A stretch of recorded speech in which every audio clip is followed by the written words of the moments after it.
think we're ready now. Let's get this show on the road. All right, folks, it's Sherman Ray. Good morning. Time for the Livin in Vegas podcast. Let's get this show going.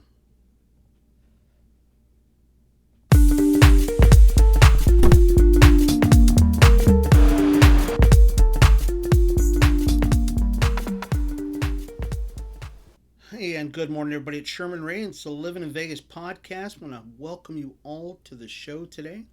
We talk about the people, the places, the trends, the events that shape the city of Las Vegas. When you think of living in Vegas, think living local, folks, and the return of cool. Um, it's funny. My wife and I were just talking about something yesterday. We were talking about nicknames, and I've never had a nickname. I've had names that people call me. Many of them I can't repeat right here on the podcast, but I've just never had a nickname. So I just if I grew up with the name Sherman my entire life, so it is what it is. I want to welcome all of our. I don't know what that has to do with anything. I just thought I'd throw that in. I want to welcome all of our friends on Facebook. Let's see if they're even here this morning. And wow, looks like they're already jumping on, which is great. Thank you so much for everybody jumping in on their pages already. And I want to welcome you all. If you're joining us on Facebook, we appreciate you being a part of the show. If you are on our YouTube channel, once again, we encourage you, subscribe to the channel and get updates every time we do something on the show. We'd really love to be able to connect with you on a daily basis. We're tonight, actually, this evening, we're going to be out at an event, the Large Vision Business Networking Mixer. We're going to be at their event tonight, so stop by the Santa Fe station, and visit us. We'll be there from like 6 to 9 o'clock. I'll be there earlier, but come on out and visit with us. We'll have all kinds of stuff up there. We'll be talking about Livin in Vegas magazine, Livin Weekly. We'll be talking about all the stuff that we've got on the plate, and some of the stuff we're going to be doing in the future. So it's a great way to connect, just to hang out with people. You'll get to see how very tall and imposing a person I am. I know, isn't that funny? So you'll get to come out and visit with us, and it's just a good way of connecting. Yesterday, something very interesting happened. So what we do on any one of our pages is we'll ask questions, and people there's such a great interaction between people, and you talk. And one of the things I asked, the question was what is your favorite show in Las Vegas? And if you could see, sorry. I would apologize so much, folks. I don't know why I do that so much. It's getting the nerves off and stuff. But one of the questions we asked is, or what we did ask was, if you could see any show in Vegas, what show would it be?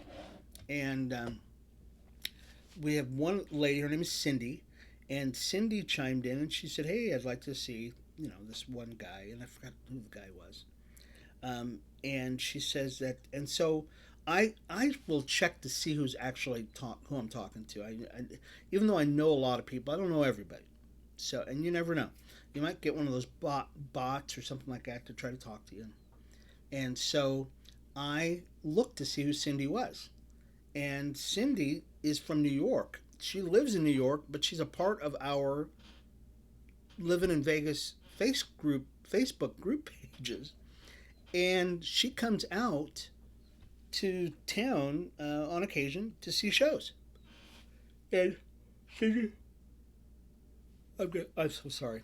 I will not reveal exactly what you do, because I do know what you do now and stuff like that, because I'm a troll that way. But that is so hip. She says, "Yeah, I come out here and I go to see these shows, and I'm clapping and jumping up and down." And it just tells you how far of a reach Las Vegas has, and what Livin in Vegas has. I mean, we reach out to people all over all over the country, which is great. And so it's not just people who live in Las Vegas, is the point. It's not just the people who live in Las Vegas who love the page and who love the magazine and stuff like that. I've got an advertiser who, and I keep telling him, I go, look, dude, your ad is going out all over the world. It's not just people who live in Vegas want to know what's going on in Vegas. People who don't live in Las Vegas, that's who wants to live in Vegas, who wants to know what's going on in Vegas. So, anyways, can't wait to see you, Cindy, when you come into town. I was speaking with a friend of mine this morning who just won the primary for the assembly here in the state of Nevada. His name is Jake Holder. And so Jake probably doesn't know I'm going to give him a shout out, but I said I would. So I'm giving him a shout out. He also has an insurance business. Let's see. Remember, that's actually what he was talking to me about. I met Jake when I was running for office. He actually has an insurance company. He's an independent agent. We'll leave a link to Jake's business on our Facebook page. But guys, you know, it's always cool when you're able to reach out and talk about people that you know, that kind of thing. And like I said, I met Jake on the campaign trail when I was running for office as a city councilman, and so you don't forget people like that, because it's competition, but it's fun, and you love to talk to people and that kind of stuff. Anyways, after I've said all of that, let's take a little short break, folks. We'll be back in just a second. Okay? Hi everybody, it's Sherman Ray for Livin in Vegas podcast. Are you a business owner that's looking to get the word out about his product, service, or even just a great message out there? Well, we'd like to give you that opportunity by being a guest on Livin in Vegas podcast. It's super simple. All you've got to do is contact us at advertising@livininvegas.com. That's advertising@livininvegas.com, and we'll schedule you for an interview on Livin in Vegas podcast. I'm Sherman Ray for Livin in Vegas podcast, where we talk about the people, the places, the trends, and the events that shape the city of Las Vegas. We'll talk to you soon. Bye-bye.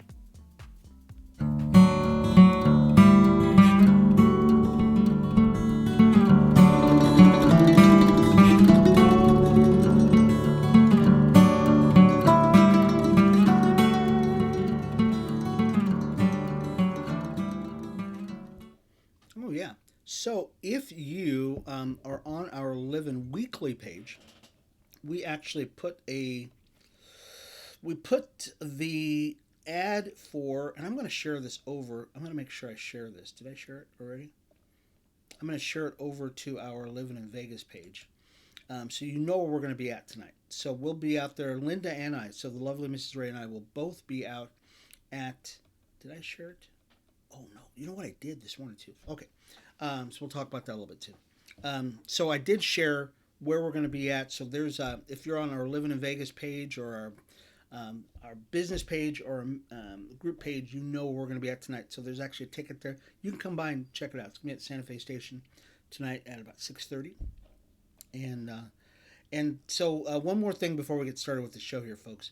Some of you probably don't even know who I am. So once again, I just want to introduce myself. I'm Sherman Ray. I'm the publisher of Livin in Vegas magazine. Here's the cover of Livin in Vegas magazine. And this is the current issue, the July issue. On the cover, we've got Nathan Hall. I was just talking with Nathan yesterday and said, hey, Nathan, we've got some cool stuff going on. People are seeing you all over the world. And I want to make sure that Nathan, and you've known this since July 1st. We've been talking about Nathan and how great he is. He's the owner of Bad Beat Brewing Company. So, and there's so much more in the magazine. There's talking about hiking. There's John Ponder is in there. Who else is in the magazine? What else is in there? The Return of Cool. Folks, you've got to check this out. The Return of Cool, there is a reason why people come to Las Vegas. There really is. And it's not just for gambling. And we're going to do a story in just a minute that tells you a little bit more. But they come to Las Vegas because it's a cool place to go. There's just absolutely no reason. There is no other reason why people come here. They come for the shows, yes. But it's because you're not going to get the shows that we get here in Vegas You're not going to get them anyplace else. You're just not going to, because we have the coolness factor, we have the wow factor, and people want to be here. And we also produce a magazine called Livin Weekly Magazine. And this week on the cover of Livin Weekly Magazine, we have Sandra. So Sandra Douglas Morgan, and she is the new president of the Raiders, which is very cool. And Sandra also went to my old alma mater. She went to El Dorado High School. That's right. I was one of the, I think we were the third graduating class, fourth graduating class from El Dorado High School. And so we have a kindred, we have a bond, okay? Both Sun Devils, okay? And then she ended up going to college up in Reno, yeah, you know, but she got her degree, got her law license. She ended up becoming the city attorney for North Las Vegas, became the first African American head of the Gaming Control Board, and then after being on the board of the Raiders, so it wasn't like she just walked on the Raiders and nobody knew who she was. She was actually part of the Raiders board for a while, and then they said, "Hey, we've got an opportunity for you here. Would you mind stepping in?" And she said, "Yeah, I'll do it." Great. So we're very excited for her. Um, so let's talk a little bit about. So we got to get on with the show here, folks. If you've been on our website yet, folks, you know that we actually already have a lot of stuff up on the magazine. So if you're not able to get to the show, you can't listen to the whole show today, folks. Everything that we're going to be talking about today, we've already got links to a lot of this stuff up on our website right now. So don't worry about it, folks. You can actually go to our website and check this out. So go to livininvegas.com. It's livininvegas.com. Let's talk a little bit about the Arts District, folks. So down at the Arts District, which is very cool, the Arts District, if you've not been down there yet, folks, it is going to be getting bigger today. There's an article that was out today that they're actually going to expand the Arts District by 56%. Currently, the Arts District, I mean, it's a pretty significant place anyways, just kind of off Casino Center, just north of Charleston, and then it kind of goes a little bit south of Charleston, but it's not a huge place. It's going to add, 37 more acres to it? I was just reading an article about it. No, it's going to 47 acres. So they're going to add 47 acres to it, to a total of 131 acres centered around the intersection of Charleston and Boulder Highway. I've got a map for this. I don't know if you can see that. Can you see that? Hope you can. Right here in the center of the map, I don't know if you can see that, folks. You can't see my pointer there. But right in the center of the map here, so there it is. Oh, the other way. Sorry. Right in the center of the map right here, folks, is the dividing line for the Arts District. It is going to grow, which is cool. And the interesting thing about the Arts District right now is that the Arts District, when it first got started, really, you know what, I'll tell you, they asked my wife and I to go down there and to open our coffee shop down there. And this was literally 10 years ago. And they said, "Hey, Sherman, you need to come down here to the Arts District. It's going to be really cool." And I said, "Well, you know what? I'm sure it will be, but you've got to have the deep pockets to last for 10 years before this place becomes something." And to tell you the truth, you've really got to have some deep pockets, because it was going through like this. Tony Hsieh comes along. This is before Tony Hsieh was even there. And now the Arts District is the place to be in Las Vegas. I mean, the Strip is cool, Resorts World is cool. Of course, the casinos down the Strip are very cool. But if you are a local and you want to see an eclectic mix of city, okay, inner city vibe, heartbeat of a city, it's probably the Arts District in the downtown area. We go back to Carolyn and Oscar Goodman. Carolyn, the current, Oscar, the former mayors of the city of Las Vegas, had a vision for Las Vegas and for the downtown area specifically. And Oscar, the former mayor, I hope you're following me. Many of you are. Oscar Goodman was a former mayor of the city of Las Vegas, had a vision of turning the downtown area into a, a regular, authentic downtown area. And so he set out doing his thing, bringing in this, bringing in that, talking to this person, nudging, elbow rubbing, that kind of stuff. Well, Oscar was able to take it to a certain level, and then the next time that they had an election, Carolyn, his wife, Carolyn Goodman, took it to the next level. And Carolyn was able to do things that Oscar was never able to do. And we're not saying Oscar didn't do anything, because Oscar did a lot. There's no doubt about it. But Carolyn put the secret sauce on the downtown area, and she was able to attract people and to attract literally between Oscar and Carolyn, they were able to attract sports teams, stakeholders, and all that stuff to Las Vegas like nobody else. Really, there's no one else who can really take credit for the transformation of Las Vegas, the introduction of the Raiders, the Aces, the FC Lights, the Aviators.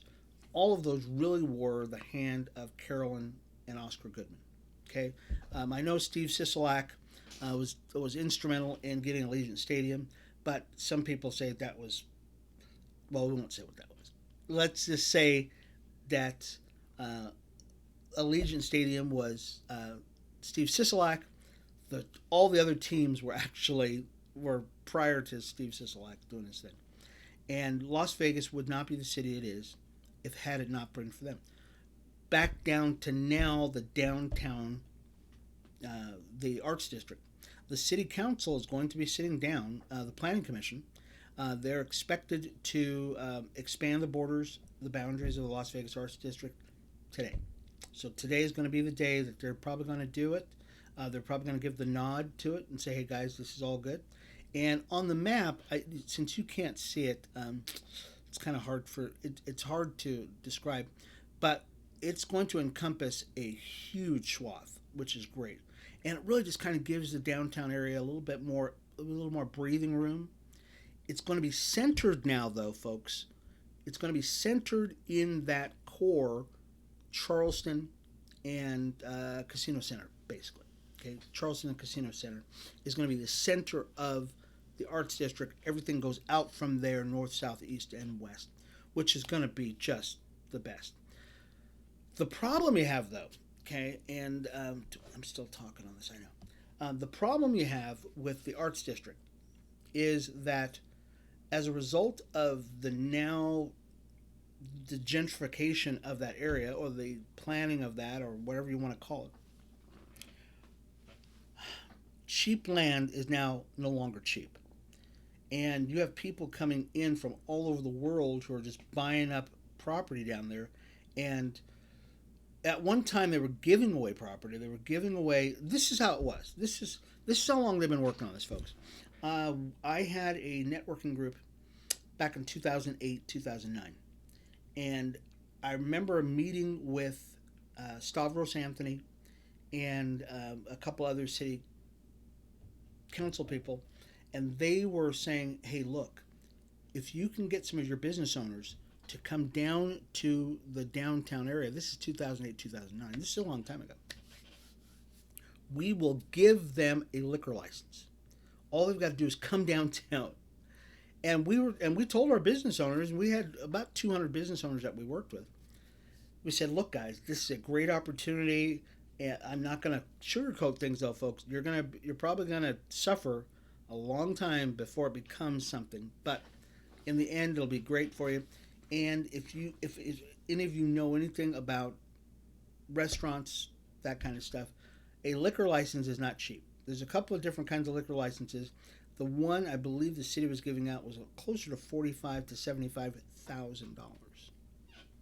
Okay, so you're going in with equity. All you had to do was to show a lease for a piece of property, and I only knew of a couple of people who actually jumped on that. And the city was just giving it away, Please come down. Please go in and around. Tony Shea had a company, or Tony Shea had a tranche of money that he was basically trying to build businesses down there. He would give away money. He'd go, look, I'll give you 30,000, 40,000, whatever it is, to you to open up a building, and then you just pay me the money back.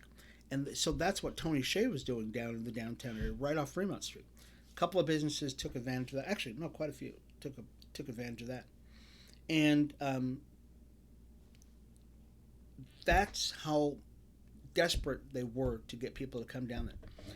A friend of mine who owns a place called Raw Remedies, and gosh, what is her name? Is it Billy? Oh, I forgot her name now.